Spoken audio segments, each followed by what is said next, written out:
Greetings, everybody. Welcome once again to the Rec Poker Podcast, sponsored as always by Running Aces Casino, Racetrack, and Hotel, as well as the great website AMP and Mark Prashant. In this chat edition of the podcast, we're going to sit down with one of the real gentlemen of the game. I guess we'll find out if he actually is a gentleman. That's what we think of him. But Kenny Hallaert is here. He's originally from Belgium. He lives in London. He made a few deep runs in the main event. Some of you might recognize it from 2016, where he finished sixth and sort of an exciting final table. So we'll chat a little bit about that, get to know Kenny a little bit. First, let's introduce the panel. My name is Steve Fredland. I go by Rec Poker Steve in our Poker Stars home game. And I've got a quote from Maria Konnikova, the biggest bluff. You guys know her. She said, "The benefit of failure is an objectivity that success simply can't offer." I'm Chris Jones. I'm 5x5 on Poker Stars and Twitter, and I'm really excited to talk to Kenny today.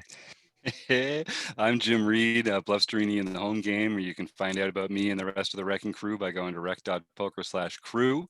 And I just want to say that if you think you're better off playing chess when everyone else is playing checkers, just make sure you look at the board, because you might actually be playing checkers. Oh, like deep thoughts with Jim Reed. Fantastic. All right. Well, after Kenny, you guys know, we'll dig into some of the community happenings. We'll look at who were the home game winners the past week. We'll look at the Run Good road trip that we're going to be a part of, a lot of other things. But let's bring him in. Mr. Kenny Hallaert. Hello, sir. Hi. Good evening, Steve. Yeah, pleasure to be here on the podcast. It's taken us way too many episodes to finally have you on, but we are glad that you are here. Yeah, with much pleasure. Well, let's take care of the first thing. All right, so here's a little behind the scenes. Whenever I have a guest whose name I'm not quite sure how to pronounce, I mean, I've heard we've seen it pronounced all over the place. So I go and I watch videos, right? I'm like, okay, so the WSOP people are saying Hallaert. Sarah Herring, who I just decided to go with, she's like Hallaert. Brad Owen says something like Hallaert. And Joey Ingram even said like Hallaert. And so I kind of want to go right to you and say, what is the right pronunciation? Well, in my language, the Dutch language, it would be Hallaert. If in English, I'm quite fine whatever people are calling me. Just call me Kenny for the ease of things.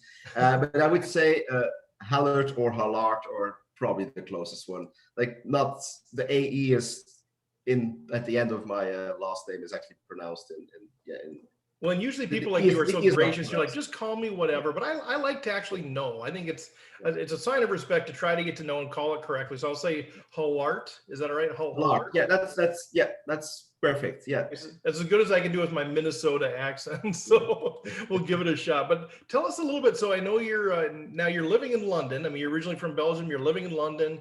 There's a lot of podcast episodes out there that kind of have your whole story. So I don't need to get into all of that.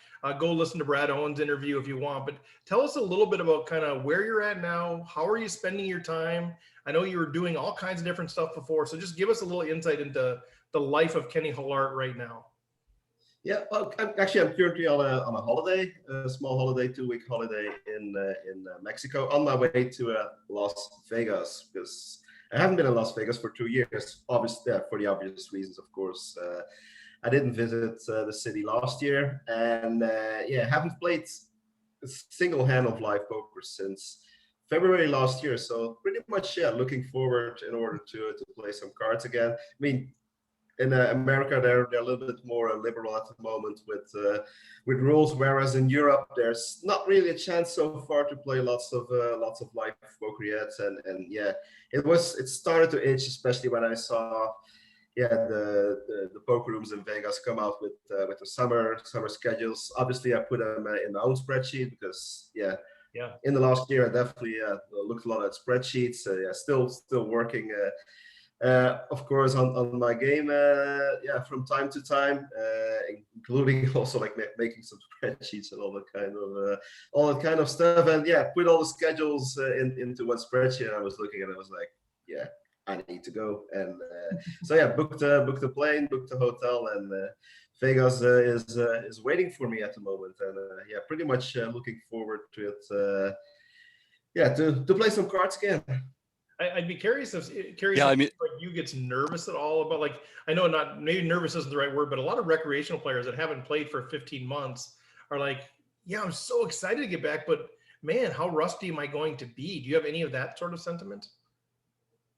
I wonder how it will be as well. Like it's a big question for me. I wouldn't be surprised that I will be actually a little bit nervous in the first couple of hands, just because it has been such a while. It's something like I often still have like a little bit of that like nervousness in me, especially like when you play a big tournament. Like when you sit down, there's that small tension, a little bit that's usually like hanging in the room, and it usually goes away the moment actually I win my first pot. Like whenever I won the first pot, even if it's just like picking up the blinds, and I'm like, okay, cool. Like I still got this. Let's now we can start to play some real poker from now on. And I assume that takes you like 1 or 2 hands. You're never really waiting an hour. So, Jim, do you have a comment? Usually not. No.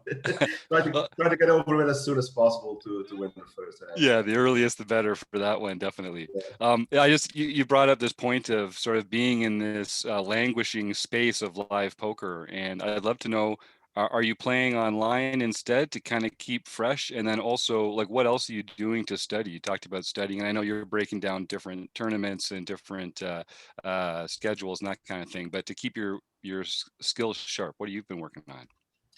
Yeah. Well, luckily there was us living in Europe and having access to most of the major websites. There was no shortage of online poker tournaments. Basically, there has been a poker series non-stop since pretty much since March last year. Like it just didn't stop. If you were like done with one poker series, there was like another poker room saying like, hey, come join us for this next poker series, and then that was done, and then the other poker room said, oh, it's already been 2 weeks since we had a poker series. Let's launch another poker series. And it just kept going and going up until a point where we just kind of like tired of it. It was like pretty much in May, or like, well, April, let's say April, like 2 months or like 1.5 months ago when one of the major series, the Scoop on Poker Star was done, then I was like, okay, like now I really need a break. Like I've been playing so much poker in the last 12 months it was up until that point. It was like, okay, now I need a break, because everybody of course was at home pretty much doing nothing. So outside of then playing poker with my study group that I'm part of, we focused a lot of course on our games. So we had weekly like even like multiple meetings per week, like creating content, or content in a way like studying on the game of poker, and then other people would study on a certain part, some other people would study on another part, and then we would discuss, and then people would sort of come out with their findings, what they said. And so it was lots of studying was involved. So I definitely kept up with my game, but still live poker is a different game. You can't compare live poker to online poker. Just looking in the player, your opponent's eye is something you don't have in an online environment, and it's still a different game. And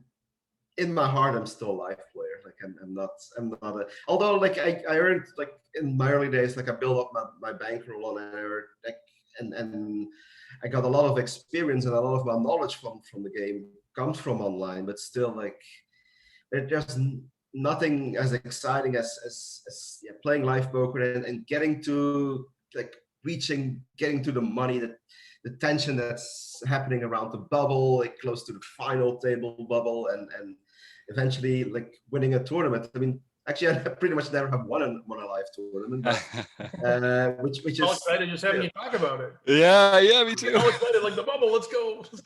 It's still one of my sort of my main goals in poker, I can say. But you can't order a trophy. Like you have to earn it. I mean, of course, you will need to run good in order to end up with all the chips at the end of the tournament. But still, by sitting online behind your computer, you're not going to win a live tournament as well. So that's again one of the reasons that I'm on my way to Vegas, and hopefully I come back with. Hopefully I come back with a win. But on the other hand, like just being able to play live poker again is already for me a win in itself. Well, there's a very high correlation between people that are on the show and then they run really good. So we're going to send our run good to you and get that W out in Vegas for you. We'll do our part, whatever we can from our living rooms. Chris, did you have a question or comment? Yeah, Jim, did you have a follow-up first? Well, I guess I just want to ask about this study group idea, because that's all about what we do here at Rec Poker. We learn together in groups, we kind of study independently, then we come and pool our thoughts. Can you just talk a bit about why you think that's helpful, who you got involved with, and what that actually looks like over the course of a typical week? Yeah, we are with a group of all fellow poker players who all play more or less, let's say, on a similar level. And I think it's quite important to have some people around you in order to improve your game, because you're sometimes blind for your own mistakes. You can sometimes be so naturally playing a similar style of poker that you sometimes you lost track of some of the basic things, and if you're part of a study group and from time to time you review somebody's tournament that they played, or so especially somebody else review a tournament that you played, like, they can easily spot mistakes because you're not always seeing your own mistakes, and that's a very important thing. And you should be surrounded by people that are more or less ideally they're just slightly better than you, actually. But if you're playing with in a group and there's players in there that are, let's say, 10 levels higher than you, it's hard for you to discuss about things because they're not playing on a level that you're playing. They're playing on a much higher level. Their thinking process is a lot different, and they're playing another competition as well, because the level of competition is completely different at certain stakes. You always have to take into account if you're playing a tournament. Am I playing the weekly $50 here at my local casino, or am I playing a $5,000 main event here, or even, like, let's say a high roller with all people that really think deep about the game? Your strategy changes based on the opponents that you're facing. So with our study group, we just try to grow together as a team, and we try to work on our game and improve our game in such a way that we finally end up to being the best version of ourselves that we possibly can be. Like, I know from myself, I will never be the best poker player in the world. I'm just not talented enough, like, in order to be that. And that's not really my goal as well, to become the best player in the world and beat all the high rollers. Like, let the high rollers have fun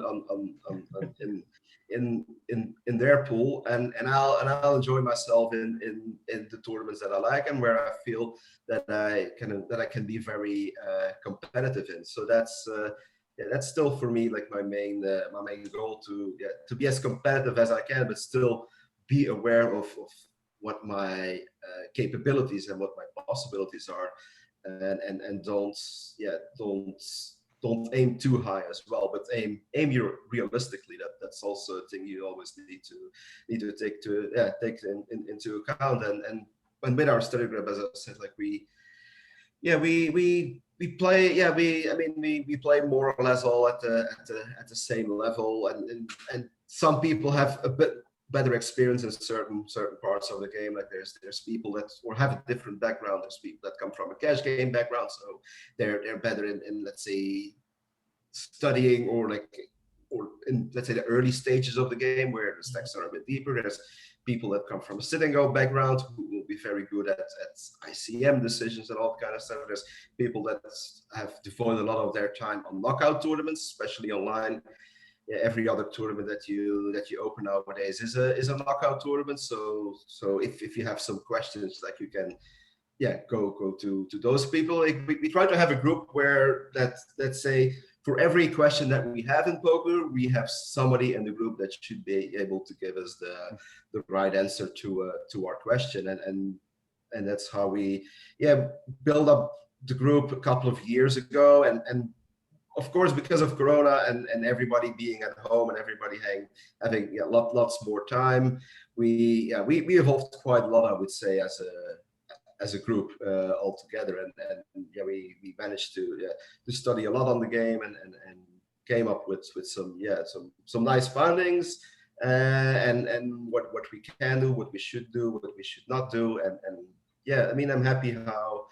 That I have the privilege, actually, of being part of the study group, that I am. It's awesome.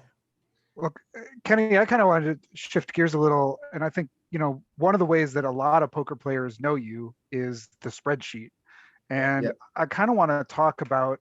And for those of you who aren't aware, you should be aware if you're ever going out to Vegas.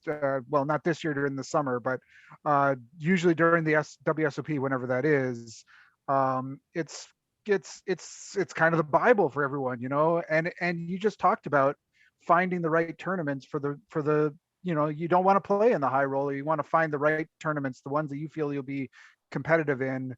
And that's sort of obvious when you kind of look at this spreadsheet and the kind of the labor of love that it is. But I'm wondering if you can just talk about how that came to be, what your process is for putting that together, and then some stories you've heard about how people have used that over the years. Yeah, I made it.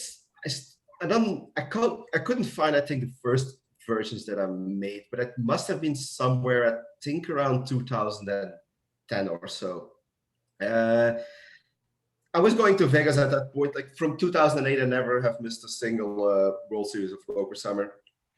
And I was going. It was before I went. Like I was trying to plan my schedule and what I will be playing. And then you're looking at all these different schedules. From, I mean, at the time it was, of course, the World Series, and then Venetian. Wynn didn't really have a series, but Caesar's Palace definitely had still a big series by then. There was, I think, Planet Hollywood was around, and there was like some other Binions and Golden Nugget. I mean, Golden Nugget still has usually a decent series. Binions at the time also had a big series. The last couple of years they kind of had a little bit of an easier schedule. But anyway, there was lots of different schedules, and you're just looking at 5 different schedules in a completely different layout, and you're trying to find like what the best schedule is, and you have, okay, is this a 2-day, or what is, when does this exactly start, and when is the late reg done, and it's kind of a mess if you're trying to plan a month and a half schedule. And I was like, okay, let me just put this in like one big sheet, which it has a nice overview, and then it will be easy to see all per day, like, okay, this day this specific tournament is going on. And then mainly I did it purely for myself, not that I wanted to share, but I was like, probably like people will not be interested in this anyway. Like I didn't feel the need to necessarily share this. And I think that year I might have sent it to a couple of friends, and then the next year I again sent it to some friends, and then they forwarded it to some friends, and that's kind of how the ball got rolling. And then was like, some people asking me, saying like, hey, I received this schedule, and was like, oh, well, actually maybe I should make it little bit more public, because it doesn't matter for me. Like, first and foremost, still the main reason that I'm making the schedule is purely for myself, to have a good overview. And if I have to, if I can put it online and help other people with it, I'm glad for it. Like, there's definitely, like, for me, there's not a single commercial intention for it. Like, sometimes people have offered me money, but I always refused. I mean, if people offer me money, I usually say like, give it to a charity, or give it to who you think like somebody could need the money better than I can, because this is like has zero financial interest in me for putting this up. For me, it's my yearly contribution to the poker community. And I've always been a guy that was in love with numbers and spreadsheets. So like I do enjoy making all of this, all of these schedules. I'm a 30-year actuary, Kenny. So spreadsheets are life. Like you couldn't have picked I mean, I don't want you to write an application. I don't want you to do any good GUI interface. Keep it a spreadsheet. Like, that's what we need. So I love it personally.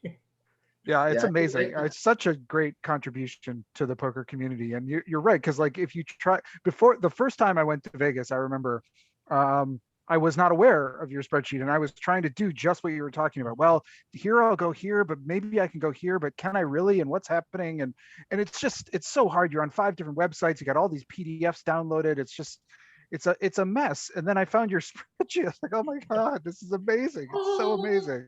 Yeah, so thank you for doing that.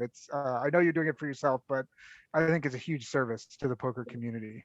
Well, Yeah, and I appreciate that idea of saying, you know what, it's no more work for me to make this available to other people. And I'm sure if there's an error, maybe somebody has an issue or whatever, but like, I just love that mentality in humans that have that idea of saying, I'm going to produce this for myself, but why not share it with everybody else? And so I do really appreciate that. I think that's a great ambassador piece.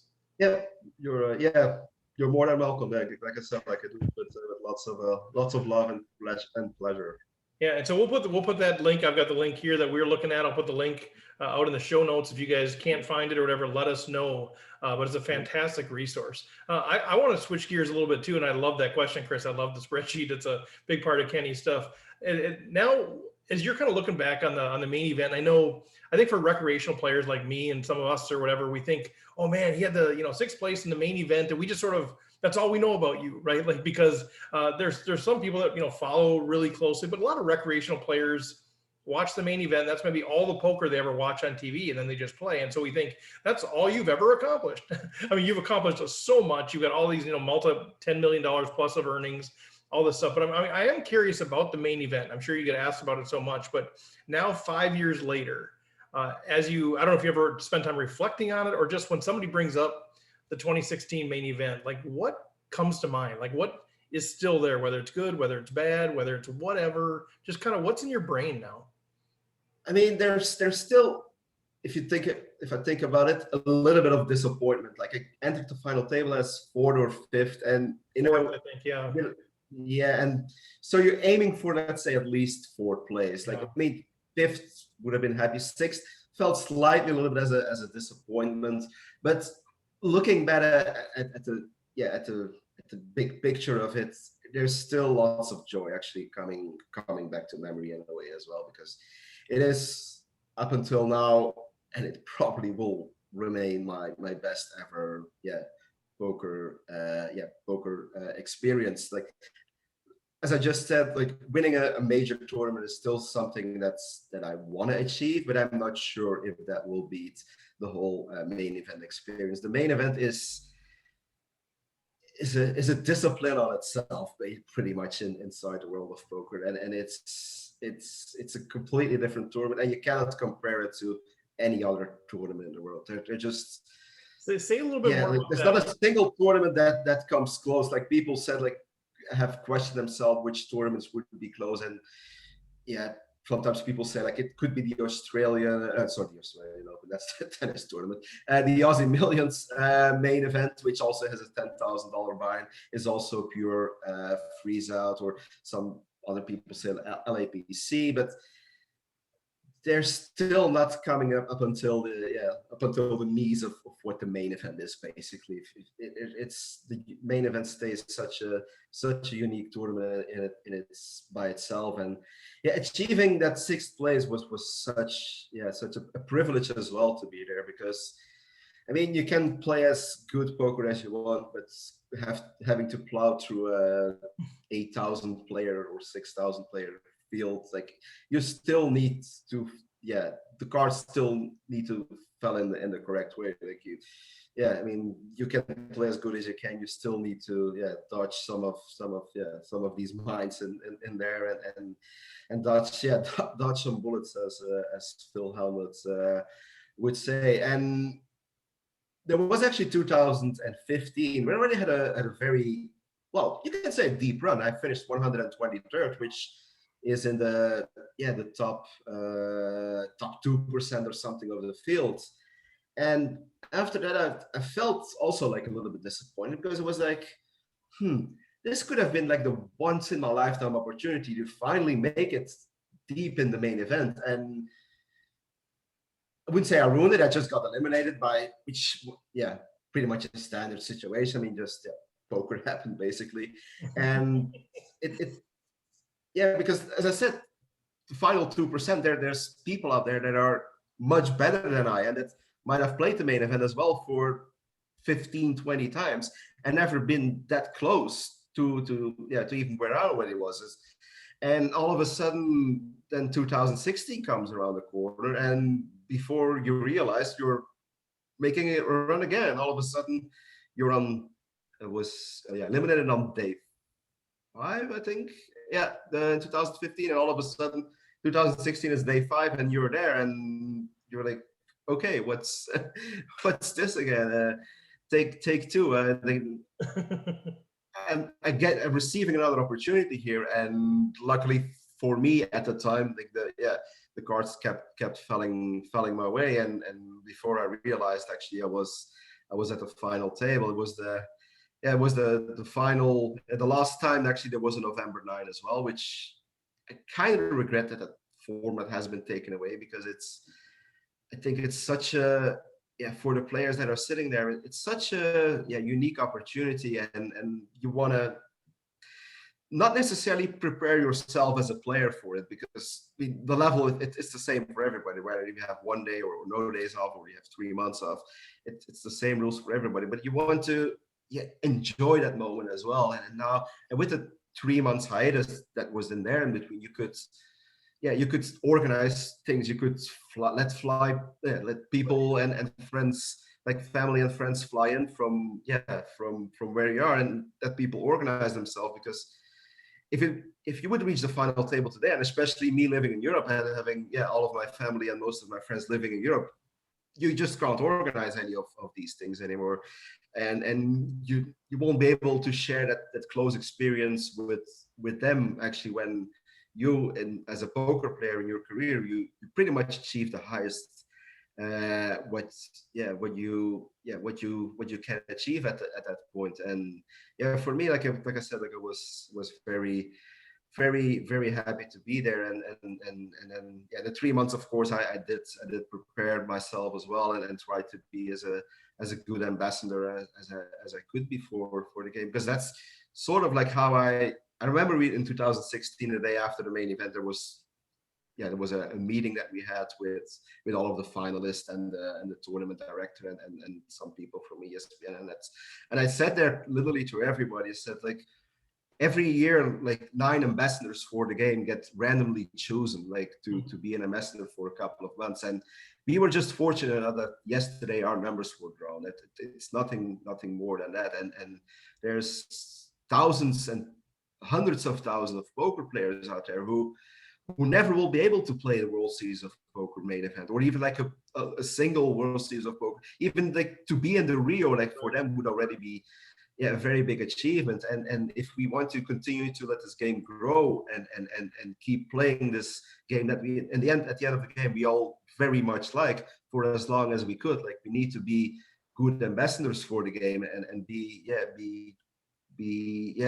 accessible to everybody that wants to ask you some questions, and make sure you at a local or an international level, it doesn't matter, make sure you put poker in a good daylight. And one of us then at the end, like, will have the privilege to be an ambassador for the next year, whoever ends up with all the and I love that perspective, because I think, there's sports people or whatever too that'll be saying, well, hey, I never signed up to be an ambassador, I never signed up to be this. And some poker players are probably thinking the same thing, like, I never signed up to be an ambassador, but you are, like, you are. And I think, as a group here that's trying to grow the game from the grassroots level, right? From people playing home games, from bar leagues, and trying to encourage people to play that $30 tournament, and then eventually the $500, and then go to the World Series. Like, we see people there. And I think one of the things that stops people from continuing that growth, not just in their skill level, but just in their desire to play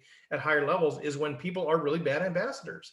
And we've seen some WSOP, players, champions, final tablists that are great ambassadors, and we've seen others that aren't.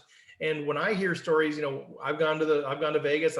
Friends of mine go to Vegas. People that are part of Rec Poker go to Vegas, and they interact with some of them. And there's a high correlation between the folks that have good interactions with the right people, and then they come back, and the ones that have bad interactions with the wrong people, and they don't come back. And so I appreciate you recognizing the fact that it does matter to those of us who are watching. Yeah, because for me, that's at the moment you register for the main event. And for me, that's kind of that you're also agreeing on, if you win this whole thing, that you will be an ambassador for the game. And I know lots of people, as you said, like, are not agreeing with my point of view. I mean, like, I'm not gonna look into any trouble with those people or anything. But and some people top 10. Like, who are the 10 people that you think are the worst ambassadors?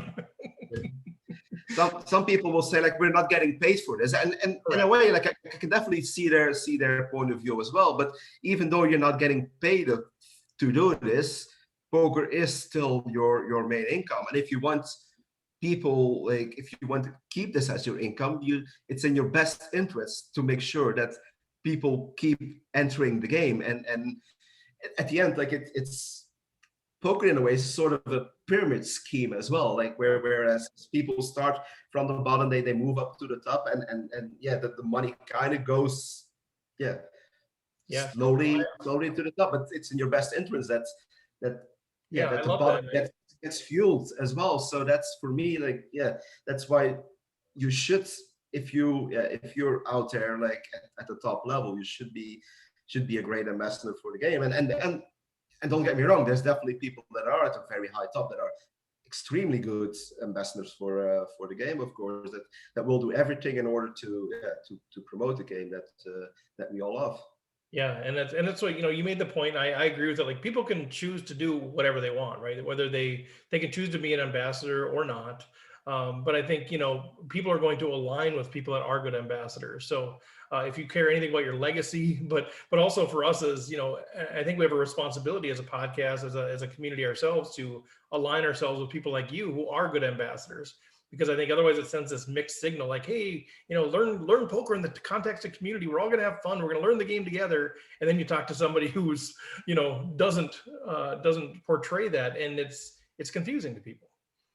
Yeah, I mean, even like sometimes you're present that you're at the TV table. Sometimes it could sometimes be really annoying by people sitting there like they haven't washed their hair in a week, and they're wearing the same clothes that they were wearing in the last 5 days, and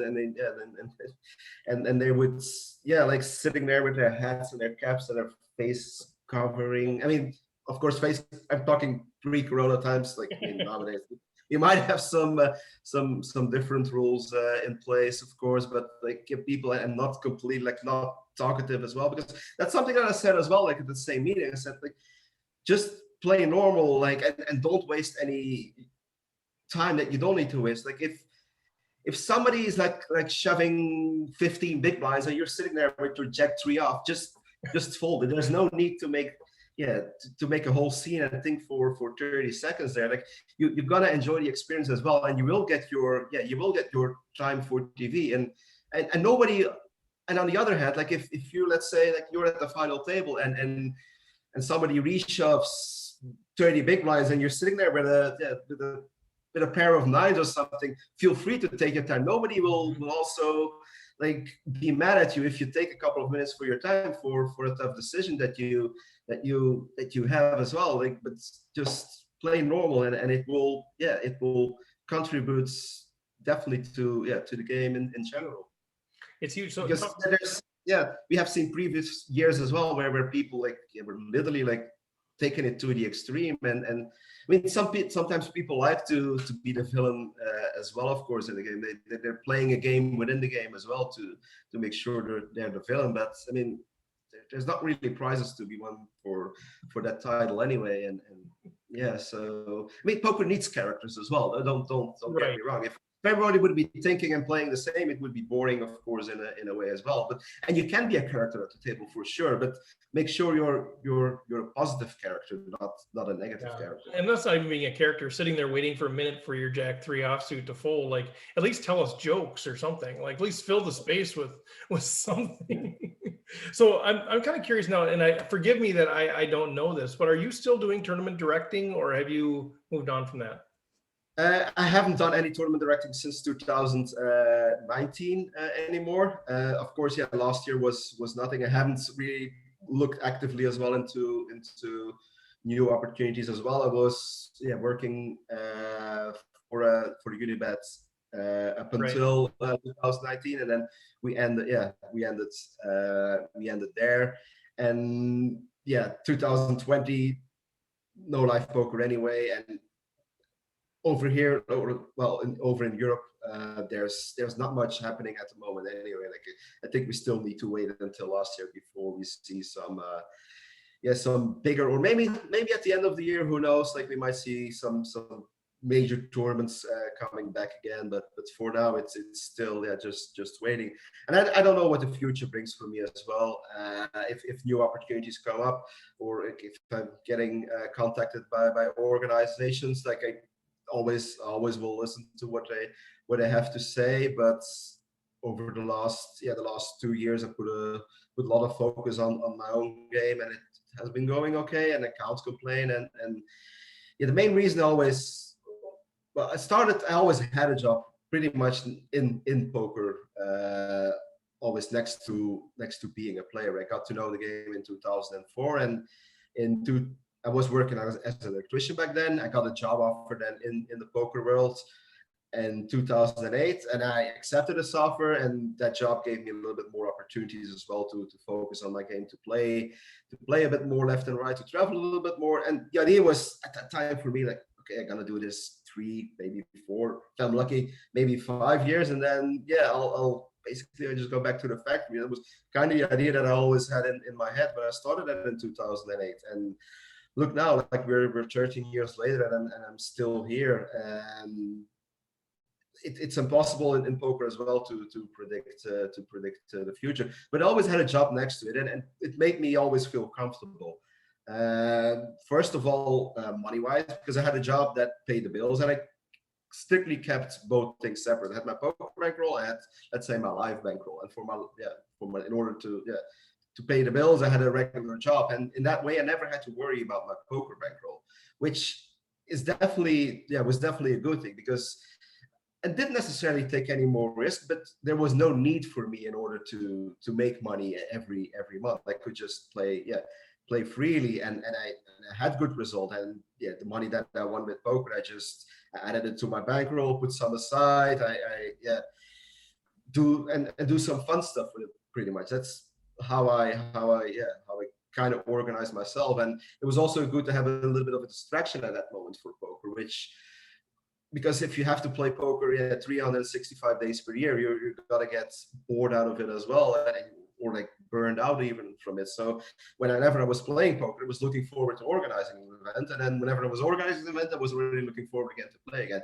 So I had this very good balance at that moment in my life, and I kept just doing that for more than 10 years. And then of course last year being a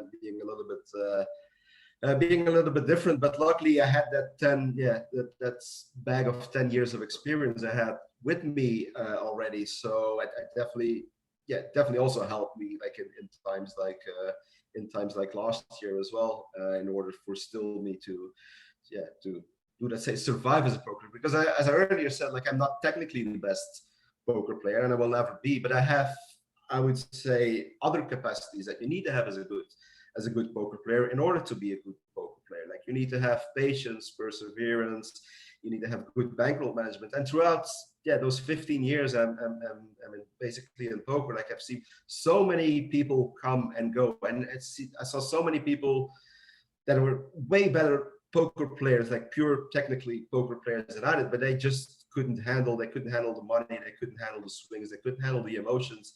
But I'm still, after all these years, I'm still around, because I'm also good at those other things. The best poker player in the world is not necessarily the best poker player. Well, I hope someday I'm as bad of a poker player as you are. That would be.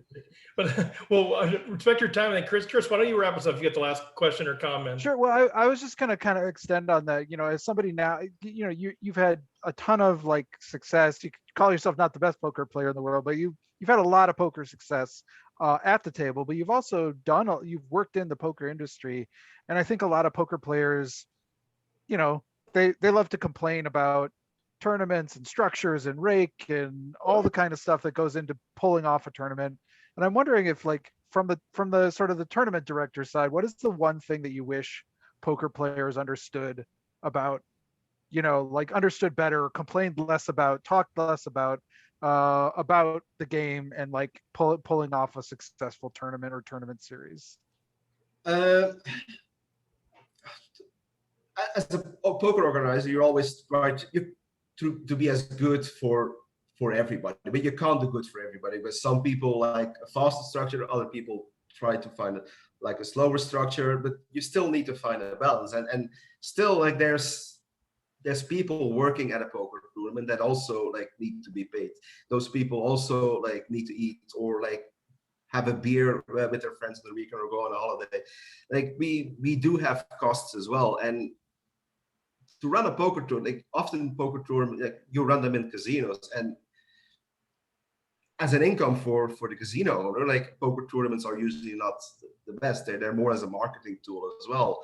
And we try to keep, usually you try to keep the rake as competitive as possible, but you still need to you have to pay all of your cost of mainly employees. That's usually by far the biggest cost that goes in. So we need to take a share of the price. We have to keep a share of the prize pool in us in order to cover those costs. Like poker, like whoever works in poker will be able to confirm this. And because everybody that works in poker, you have to be in love with poker. If you don't love the game, you cannot work in poker. You will not survive. Not for it's impossible to survive. You may be able to do it for a couple of months, but after that you won't be able to survive. And we all have a very big love for the game, whoever works in poker, and we also have the same goal to try to make it as an enjoyable experience for all the players and that are coming to our tournaments that we are organizing. And even though like the rate might sometimes sounds a little bit high, like we're usually poker tournaments not always organized to make huge profits out of it. Like that's often, I would say, like a big misunderstanding that people have for poker organizers as well. Like sometimes people you would, let's say you host a $550 tournament where there's $50 of rake, and sometimes people they expect it to get comped for $100, but I'm like, guys, like you pay $50 in rake, like we have our cost, and now you ask us like to give you back another $100. Like that's not how it works. Like like it's hard. Like this is what you pay. And if you go to a restaurant and like you also don't ask, can I get a discount here at the end of your meal? Like no, like this it's clear, and you have to just always, I would say, like be clear with whatever you're taking out of the prize pool as well. Just again, as you go to a restaurant, if you think this is too much for you, okay, go to the next restaurant. Like fair enough. But like we'll like if you don't prefer to eat a steak here for $40, well then have a burger in the next at our neighbors for $20. But we try to always give you, or at least me, like try to give you as good and professional and fair experience when running a tournament. And we just we have to call that out. I mean, I think the point, the point really is there's not a lot of money in tournament poker for the casinos. And if you missed last week's episode, we talked to a casino manager specifically about the business of poker, and he's saying the same things that you said. Like it's not a loss leader, but it's not going to make money compared to some of the other things that could be done there, even cash games or table games. So it's good for the tournament players to understand they are not making a ton of money off of you. Yes, they are taking a rake, but they are paying the bills. You go try to run a casino, you go try to put in tables and staff and tournament clocks and all that kind of stuff, and see if you can do it on $12 a rake. I think it's just can't be done. I mean, put a roulette table or a slot machine in the place of a poker table, and your earnings by square foot will definitely be way higher. But as I said, it's a marketing tool. It's to attract people, to your venue and such, and then hope that they might spend some money, of course, at the hotel, restaurants, other games, cash games. Table games, whatever. Go take your $100 food voucher and cash that in at the place. But Kenny, I just want to respect your time. This is fantastic stuff. It's so great to meet you. It's great to kind of hear your heart behind this. I think we all have an impression of who you are based on seeing you on TV. But it's very fulfilling to me to kind of meet the man behind the perception and see that it holds together. So I do appreciate you being such an ambassador for the game. Yeah, I did not see Chris's wife jump in the room to talk to you, so I'm a little disappointed. So love to do a private greeting for her, but because I know that she enjoys you. But let's kind of wrap up here with how people can connect with you. I know Spacey FCB, right? Is that the right? Yes, basically FCB on Twitter. If people like, I mean, I'm always try to reply to every question. I mean, I will reply to every question that I want to reply as well. Like usually, like I mean, that also like not that I have been asked many questions. I would say in the past that I really don't want to answer, but like I'm always open for questions. Yeah, Spacey FCB on Twitter. That's my main social medium that I'm using. And I know you've got the link to the spreadsheet on your Twitter feed as well. And if you can't find, yeah, actually, is it pinned? Maybe it's not. I'll check /WSOP 2021. So we'll put in the show notes, but bit.ly/WSOP 2021. Yeah, if you can't find Kenny on social media, reach out to us. If you can't find the spreadsheet link, reach out to us. We'll make sure we connect you there. Hopefully we run into you in Las Vegas from the end of September to middle of November. That would be fantastic. Hopefully your travels all work out fine from England and getting over there. But Kenny, man, it's a pleasure. Any final words for Rec Poker Nation before we let you go? Enjoy the game at whatever you're playing, like just enjoy the game. Like don't you can be competitive, but don't forget there's whenever you're playing, who's at your table, they're opponents, they're not enemies. Love it. All right, well there he goes, Kenny Hallaert. I will be working on that name for sure, but thanks again. We'll be in touch, and best wishes with everything you have going on. Thank you very much. It was a pleasure for being on the show, and I hope to see you guys around anytime soon. Sounds Cheers, good. thanks. All right, Kenny. Well, Thanks, we're going Kenny. to take care of some community stuff. So you can jump off there. We'll be in touch. Thanks so much. Thank you.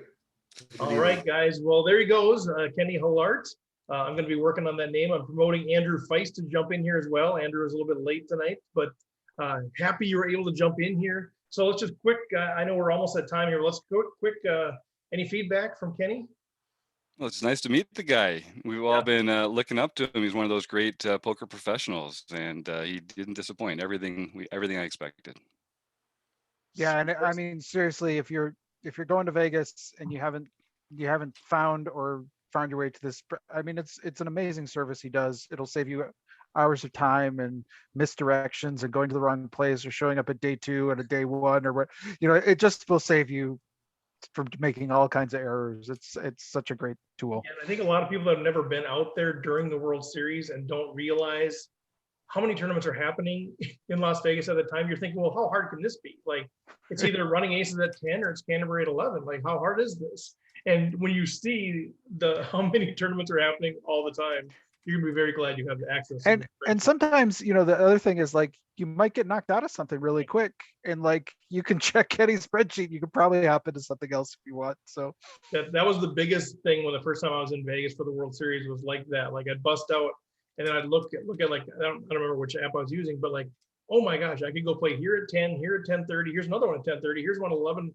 Crazy. But if you don't have a centralized system, it's pretty difficult. All right. Well, Jim, do you want to queue up Mr. Little, and then we'll come back? All right. Have you ever wondered whether you should call a pre-flop raise or 3-bet instead? What do you do when you have a flush draw? Do you raise it or do you just call? Man, I don't know. What do you do with ace-king when you miss the flop? Are you tired of guessing about what the right play is with your particular hand? Well, my name is Jonathan Little, and I am a 2-time World Poker Tour champion and creator of PokerCoaching.com, where we offer over 1,000 interactive hand quizzes where you play a hand and then get real-time feedback from our world-class pros. Don't guess and don't stress. Just register for your free account at PokerCoaching.com/recpoker right now. And I was talking to Jonathan Little recently, and he's serious about Right. that. If he catches news that anyone has been guessing or stressing, there's going to be trouble. There's going to be real trouble. He told me. He also told me that if you go to PokerCoaching.com/recpoker and you sign up and you don't think you learned something after a month or two, you can just email him and he will actually just give you all your money back. So that's a straight up money back guarantee. PokerCoaching.com/recpoker. Check it out. Don't make him mad. Talk about no stress in that situation, huh? Hey, you nailed it, man. I like that. All right, well, let's get into some of the community stuff. So just real quick, this thing will air on June 22nd, which means some of us are in Iowa.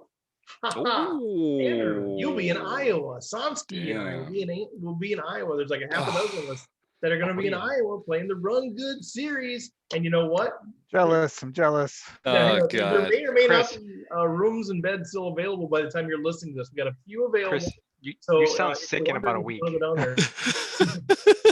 You sound sick in about a week. You should. Yeah, Fair enough. Chris, you look like something's coming down. You know Yeah. that shit? Somsky and I are driving down there. We're just going to swing by your house and kidnap you. And Yes. It's going to be so fun. So anyway, there might still be beds available if you're listening to this. If you're thinking, man, maybe I'll run down there for the main event or whatever, reach out. If we have spots available, I'll let you know. So home games. Who's covering home games? Am I covering home games? The great John Somsky isn't here. Yeah, I'll jump in there. So this week, let me see. I think there was a problem with the mixed games. Let me just confirm. There was some sort of issue on the June 9th mixed game. I don't know. I can't quite make that out. All right, well, maybe we can get John to clear that up in time for another episode. Too bad for whoever won on June 9th. I do enjoy those mixed games. On the 7th, Okay, Carl... all right, Taylor Moss, June 9th, 6 games. Way to go, Taylor. Good job, young man. Yeah, Gopher Boy TJM, which is his first mixed game. You know, I'm not even gonna try and remember how John does this. These structures he's got built out here. It's not his first in many things. It was his third lifetime mixed game pin, I think, or win. We'll get John. It's first this year, third lifetime. I think that's what those numbers mean. There you go. Nice. On the 7th, we had Carl 0621, the great Carl Anderson, coming in and winning the daily. On the 8th, it was John Lutzy, aggressive player to your left, otherwise known as. Kelly Stork came in and swooped on June 10th. On the 11th, Eric Romo, GF Hawk. On the 12th, Saul 23658, Matthew Rosenthal. That's a new one for me. Congratulations, sir. And then we had some other kind of weird error on the 12th in the mixed events. Yeah, all these mixed games, we can't figure out who won these. Some kind of giant error. Yeah. I think I know why John didn't make the show today, because he didn't want to have to get through a couple of these. This one sticks in my craw.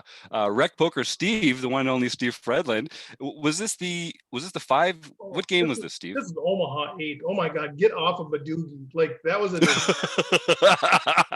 I only got to practice it like once or twice, and then I played the actual one. I was out in 3 hands, like Badoogie. Like, I thought I had good hands. It was like a disaster. So this got me a little bit more in my wheelhouse. And then in the international events, we put these out at a special time on Saturday so that folks overseas can get a crack at it. And if folks in the Eastern and Central time zone want to get a smaller field tournament, you can sneak in there.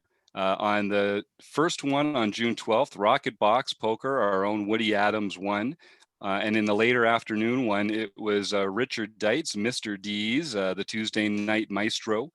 And on Sunday night, we have our Learn Pro Poker event, where the winner gets a free month at LPP. And if anyone takes out Ryan the Plant, who plays in it from time to time, you also win a bounty of a free month at LPP. This week, it was Glass Jaw, Dave Schoon, who I've seen in on this list a few times. So congratulations, Dave. Email me, jim@rec.poker, to get the details on how to claim your free month at LPP. You know, we've had Bernard Lee play. We've had a 3-time bracelet winner, Adam Friedman, play. Kevin Mathers jumped in there Saturday night to play both tournaments. So we're gonna have to start looking at, are there more bounties that we need to start putting out here when some of these studs start jumping in there? I'm going to start putting a bounty on Woody Adams if he keeps 3-outing me in the Saturday afternoon tournament. Yes, Woody, I'm looking at you, Woody. We're all real chipper and friends still, but I'm coming for you with your King 4. Don't think I didn't notice. Well, good stuff. We didn't interrupt you as much as John. I tried to move it along a little. Well, Chris, how about you? How about anything on the content side of things? Well, 2 things. So we're continuing on with our new way of doing our seminars with these learn and play and learn series. We're going to be focusing on the early stages of the tournament for our July session. And that should be that's coming up soon. The other thing I wanted to mention is we've kind of decided to shift gears a little on our focus study group. And I'm really excited about it because it's my latest poker obsession. We're going to be going episode by episode through the web series called Inside the Mind of the Pro. And if you've never watched that series, I think it's the best sort of like video poker content that not like learning based content, but like kind of like capturing the spirit, but also capturing thought processes of pros. It's a really well done series. They've traveled to different major tournaments, including the WSOP. There's some really good players involved in it. So we started that off this month. We talked through an Adrian Mateos episode, who I think is, just one of the best players I've ever seen play. And hearing him talk about some spots was really interesting. And we're going to continue that series as we go. And to kind of tease you just a little bit about it, what we talked about was the fact that he took 2 plays where he was out of position in the same hour episode. One which I feel like is the more conventional bluffing line, and one is a sort of kind of a less conventional. It was a no equity. He had no backdoors. He had no nothing. And the one that had no equity and no hope and no backdoors, that's the one he took to finally he got 200 big blinds in as a bluff. And the other one that seemed like it had a gut shot, it had 2 overs, it had a backdoor flush draw, it had all this sort of stuff going on with it. He just check folded it. But when you listen to him talk about it, it makes perfect sense. It makes absolutely perfect sense based on the opponents he's talking through, the way the tournament's flowing, the stage of the tournament he's at, what the hand action was before the flop. And so I think that's fascinating, because sometimes we get locked into this, well, this is a good bluffing candidate and this is not because it's got these attributes, right? And so I think this series can challenge a lot of our thinking, and it's really going to be really good to talk through. So who can participate in that, Chris? And when should they be participating? So that's for our premium members. It is the second Wednesday of every month. And then Jim hosts fourth Saturday of every month. There's an in between conversation about what's going to be happening at the next month. And will those conversations, will that be available after the fact for premium members? Yes. If you're not able to sit in So on if you it? missed the last one, I think you can either, probably by the time this airs, it'll be available on our website. You can catch up there. All the links to these videos, they're free. They're on YouTube, these Inside the Mind of the Pro videos. So even if you're not a premium member, you can go find the Adrian Mateos and watch it yourself and kind of suss out what I was just talking about, because that's all available content. But we're going to really look at it with some depth and try to break down exactly why they're making these decisions, or he's making these decisions. Amazing. That kind of thing. Amazing stuff. Well, anything else on the content side? No, I think that's good. Andrew, how are we sitting with learning with partners? Anything going on there that we should be aware of? Just a few things. So if anybody isn't aware, first of every month we do release Learning with Partners. Our Learn Pro Poker video gets released, but then every Saturday of the month there is all of our other affiliate members for a Learning with Partners are released then. We do have a new one this month, which is a Presence and Profit with Jason Su. So pretty excited about that one. That one's going to be titled Curiosity. If you guys aren't familiar with some of Jason's stuff, it's pretty awesome. It's how to kind of stay present in your head and your body, and to make sure you don't just kind of go out and space out, because that's how you can usually stay best in your play your best game, I guess is the best way to put it. But really excited about that. So we are going to have so Jason did join the Learn with Partners, so we are going to have a video of him this month and every month coming up. So real excited about that stuff too. Different shout out. Sorry, real quick, let me jump in there. Sorry. Real quick. Oh, yep, go ahead. Okay, sorry, Andrew. No, you're fine. We have so much. Mine was different, so you're fine. I just want to make sure that people are aware, because we are getting new people listening every week. People are jumping on, and we're trying to get some people up to speed, because they've asked me, said, hey, I don't really know what some of these terms mean and stuff. So I'm just going to, that's why I asked Chris, I'm going to try to fill in the blank a little bit. Like, if you are a premium member at Rec Poker, Andrew has access to all of these partners that we have. It's crazy. I don't even know, 6, 8 or whatever, just high level premium content stuff. They have given us the authority to choose 15 minutes of premium content from each of those every month. And Andrew puts that together into a Learning with Partners video, and it makes it available to premium members. So it's such a great, you get a couple hours of this premium content You get the Chris Jones stuff. Then you get this 2 hours from Solve for Why, Red Chip Poker, PokerCoaching.com, Learn Pro Poker, Lexi Gavin. I mean, all this stuff for free. And then it also gives you a great test drive too, to find out if you want to take your game to the next level and go to the next level of learning. You can try all of these different things and find out who you resonate with the most. So I just think it's an amazing program. And I know we have more in the works too. We're kind of keep throwing stuff over the wall at Andrew too. Like, hey, these guys want to partner. So more announcements to come. Sorry, Andrew, go ahead. I cut you off there. I'm sorry. No, that's fine. Mine was completely off topic. I lost my Rec Poker hat at Canterbury. So if anybody finds it in the parking lot, please send it to Andrew Feist. Oh. Well, what do you got 2 going days there? ago. You got a patch on there or what? No, so my you new the the other new one. logo on my Oh. other one, my black one, I apparently set it on the top of my car and drove away. Oh no. You didn't have it Just- that wasn't personalized, was it? Was it? No, it was just a black and white one, which I'm gonna be ordering another one of. But yeah, I was still really sad when I got home and I couldn't find it, and I was like, oh, that's You right. sure it wasn't just you busted the tournament and you threw it in the parking lot? Dang it. Actually, I really had to lean on Chris to steal that off your car. That was a real tough Dang one, it, but I'm glad we're Chris, getting the come sale. on. You don't realize how high demand these hats are. People are stealing them now. Yeah, apparently. Yeah. You know, it's just gone, you know? Well, anything else, guys, for the good of the order? Anything else we need to? I mean, there's always stuff to get people up to speed on, but anything that's kind of pressing?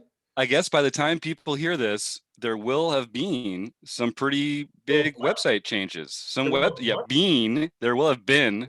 There, we get up on the roof and go shoot about it. But yeah, there'll have been some structural changes to the website. So on website, Mark and I have been chipping away in the salt mines for the last week or two. We're adding some colors to the different forums to make it more clear which ones are premium, which ones are learning, which ones are there for the community aspects of things. We're adding some colors and tags to the different events in the calendar so that you can see immediately. Yellow is for play, blue is for engage, premium is purple like the Vikings. That one's just for you, Steve. There's all sorts of fun little things to make it easier. Don't worry, Andrew, there's some green stuff in there too, and a little Steelers yellow here and there, just in case people were wondering. That's for the low grade content. The green, right? Well, you go poke around. So you go poke around, Chris, and everybody else go poke around the website and see, A, how does it look? B, what can we do differently? And honestly, I would really appreciate it. Just email me, jim@rec.poker, and say, hey, this doesn't work. This link is wrong. You can say this different. Anything like that. I'd rather hear too much than too little.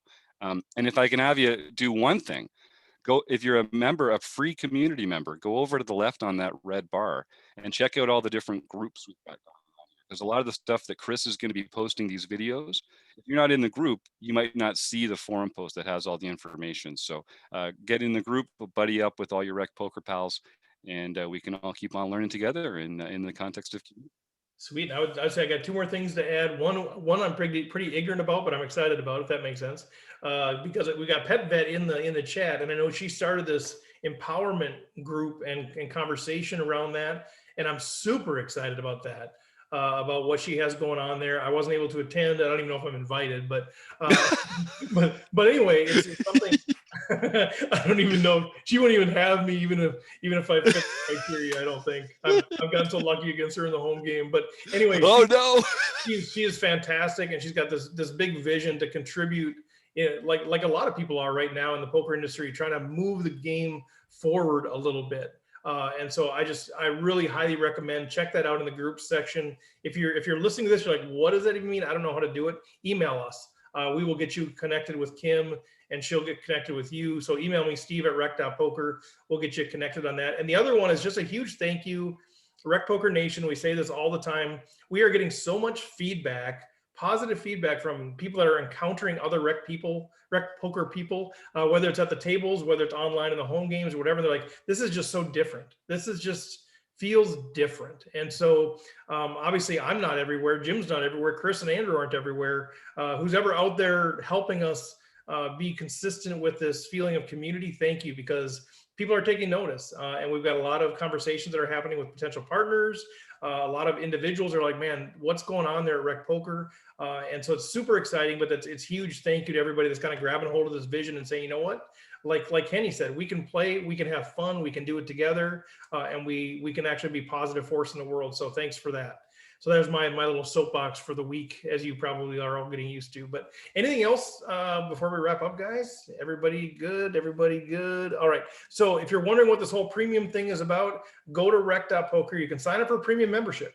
Use the code RECPOKER, RECPOKER. You get $10 off the first payment. So if you pay monthly, it's $15. Take $10 off. Try it for $5. If you like it, stick around. If you don't, tell us why and then leave. Whatever you Yeah. I mean, hey, it's trial and error, $5. And if you're really upset, Jim will pay you the $5 back. And it'll be Canadian, so it's not worth quite as much. He'll take care of that for you. But seriously, thank you to Kenny Hallaert. That was fantastic. Jim, Chris, Andrew, thanks for jumping on here. Kim in the chat, fantastic to have you there. Why don't we just go ahead? We'll cue the music. Jim, that's a go there, because I've been told to not wait till the very end for that. But I do want to thank Running Aces Casino Racetrack and Hotel. Thank website AMP. Great stuff. Thank you.